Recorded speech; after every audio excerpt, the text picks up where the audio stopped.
बोलिए। सर, सबसे पहले आपको जन्मदिन की हार्दिक शुभकामनाएं। बहुत बहुत धन्यवाद। आज के दिन की शुरुआत किस तरह सर, सेंटर लुक दिएगा कैमरा। क्या शुरुआत? जी, आज खास दिन है आपके लिए, शुरुआत कैसे हुई आज के दिन? मैं समझा नहीं आपका। सर, आज के दिन की शुरुआत किस तरह से हुई? आज सुबह से, आज 2 जून 2023 की, हम समझे 48 की बात कर रहे हैं। आज की बात करूँ सर, सेंटर में देखिएगा, सवाल कहीं से भी है, आप सेंटर लीजिए। आप फ्रंटल कौन सा है? ये है। यस सर, पीछे यहाँ तो देखिए। आपको इधर आना पड़ेगा, मैं आपसे बात करूंगा। पीछे से पूछ लो। अरे यहाँ से पूछ ले भाई। पीछे से पूछो। हाँ, सुबह सुबह सबसे पहले कि ये शॉकिंग न्यूज़ है कि हमारे बच्चों ने ज़रूरत से ज़्यादा बड़ा एलोबरेट कर दिया इस प्रोग्राम को। मैं सिंपल मनाना चाहता था, इन्होंने बड़ा कर दिया। हाँ, हम ज़्यादा गेस्ट चाहते थे, इसलिए मैंने रहेजा का चयन किया था, लेकिन ये नहीं मालूम कि उसने क्या क्या सब दुनिया भर का फिल्म का प्रोग्राम और क्या क्या सब रख दिया है इन्होंने। सुबह उन्होंने कहा कि आप एकदम रिलैक्स कीजिए, आपको कोई चिंता नहीं है। मेरी बेटी रंजना और अभिषेक और मेरी बहू लोगों ने कहा आप किसी चीज़ का सब सारा अरेंजमेंट मैं करूँगा। क्या ठीक है। सुबह हमने थोड़ी OTT की फिल्में देखी रिलैक्स करने के लिए, और फिर गुरु को याद किया। गुरु मेरे ख्याल में पहले गुरु को याद किया, उसके बाद OTT देखी, चाय पिया। तरह तरह की चाय पीता हूँ, हल्दी पानी भी पीता हूँ। अभी कोरोना ने याद दिला दिया कि हल्दी पानी कंटिन्यू करते रहिए।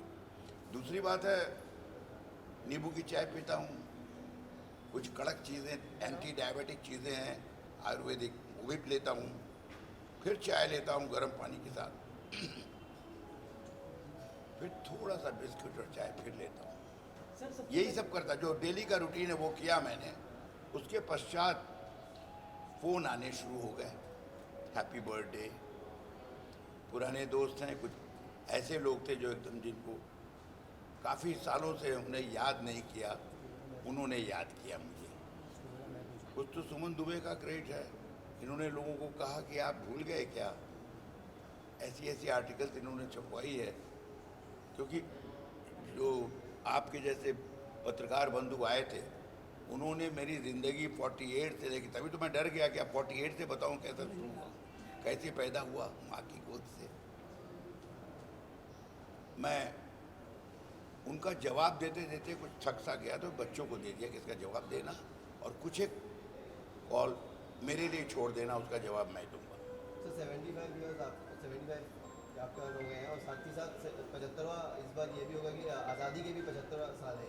हाँ बिल्कुल, क्योंकि 48 में पैदा हुआ हूँ, और आज़ादी 48 के रिपब्लिक डे हुआ था उधर 47 में अच्छा, पार्टीशन।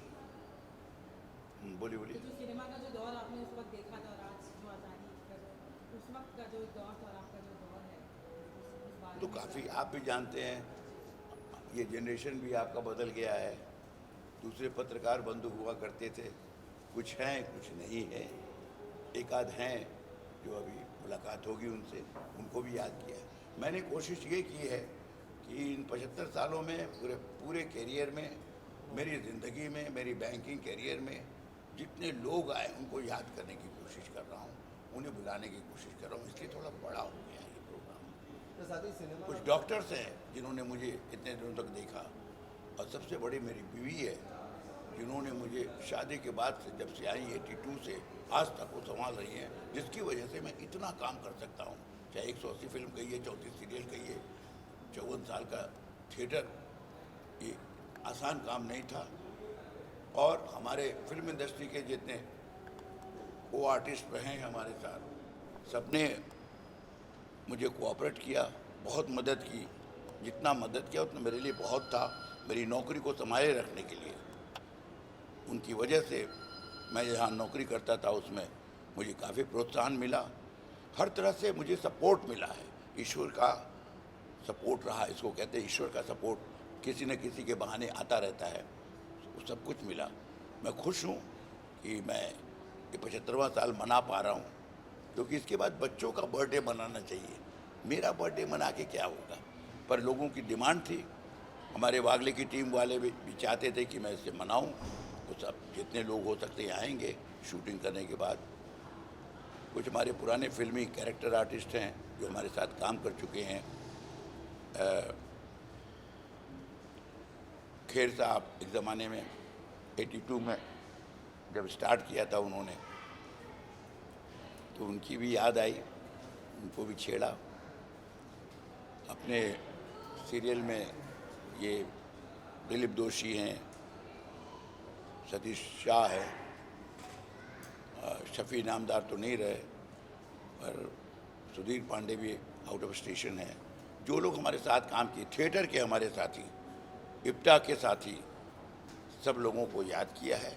उम्मीद है आप सबसे मिलेंगे और इसके बाद अगर कुछ पूछना है तो आप जवाब सवाल कीजिए, वो बेहतर होगा। एक आखिरी सवाल है कि सर सिनेमा का अगर बात करें, सिनेमा की आपने बहुत करीबी से देखा, बहुत टाइम दिया इसमें, अब सिनेमा का डाउनफॉल चल रहा है सर, क्योंकि सारी मूवी डाउनफॉल नहीं है, ये नया टेक्निक आ गया है, OTT आ गया है। पैरेलल सिनेमा जो उस समय आर्ट फिल्म कहलाता था, वो अभी कमर्शियल मेन स्ट्रीम में आ गया है और अच्छी सब्जेक्ट बन रही है। जो सब्जेक्ट हम कमर्शियल ऑडिटोरियम में हम कमर्शियल ढंग से हम रिलीज़ नहीं कर पाते थे, उनको टाइम मिल रहा है, प्रोत्साहन मिल रहा है। नए डायरेक्टर उन चीज़ों को बनाना चाहते हैं, जैसे पंचायत है, भीड़ है, इतने तरह के सब्जेक्ट हैं, क्या नाम है, दहद है। मतलब वो जो एक्सपेरिमेंटल फिल्म हुआ करती थी वो अब मेन स्ट्रीम की फिल्म है, बल्कि कमर्शियल है। तो कोई डाउनफॉल कुछ नहीं हुआ है। डाउनफॉल क्यों हुआ है आपकी नज़र में? क्योंकि फार्मूला फिल्म बहुत सारी नहीं बनती है, और बनती है तो चल नहीं पाती। स्टार की ज़रूरत नहीं, ऑडियंस लिटरेट हो गई है, उन्हें मालूम है कि हमको क्या देखना है, सब्जेक्ट चाहिए उसको, असली सब्जेक्ट चाहिए, और सब्जेक्ट है हिंदुस्तान में, भरा पड़ा है। जब हम हॉलीवुड में फिल्म करने गए थे डेंजल के साथ 88 में, करीब 88-90 में, तो वहाँ पर एशियन कंट्रीज़ की तरफ लोग देख रहे थे, क्योंकि सब्जेक्ट ही नहीं था उनके पास। हिंदुस्तान में सब्जेक्ट की भरमार है, वुमेन ओरिएंटेड सब्जेक्ट बाहर कम होता है, क्योंकि फैमिली नहीं रहेगी तो हमारे यहाँ फैमिली चलती है, फैमिली के साथ साथ कहानियाँ बनती हैं। तो डाउनफॉल नहीं है, डाउनफॉल हर एक का होगा, समय गुजर जाता है, नई चीज़ आती है। अब देखिए, उस समय से अगर पहले वाली फिल्म CH आत्मा और KL सहगल का टाइम था, और ये आज आयुष्मान खुराना और विकी कौशल का ज़माना है। बीच में कितने स्टार आए चले गए, सबने अपना अपना किरदार किया, बच्चन से लेकर के विकी कौशल तक अपना किरदार करिए, चलिए। गीता में लिखा है वही है, अपना रोल करो, जाओ। इससे बड़े बड़े आर्टिस्ट बलराज साहनी और मोतीलाल जी को देख के हम लोग इनिशिएटिव ले रहे थे इस लाइन में आने के लिए। वो लोग नहीं, उनको याद कौन करता, नया जनरेशन को मालूम है, नहीं मालूम।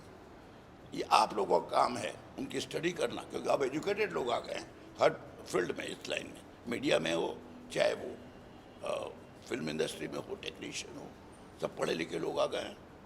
आपको सब स्टडी करना चाहिए, पुरानी चीज़ों को, जो अच्छी चीज़ें हैं वो पब्लिक के सामने रखना चाहिए, यही उम्मीद करता हूँ। Okay, thank you.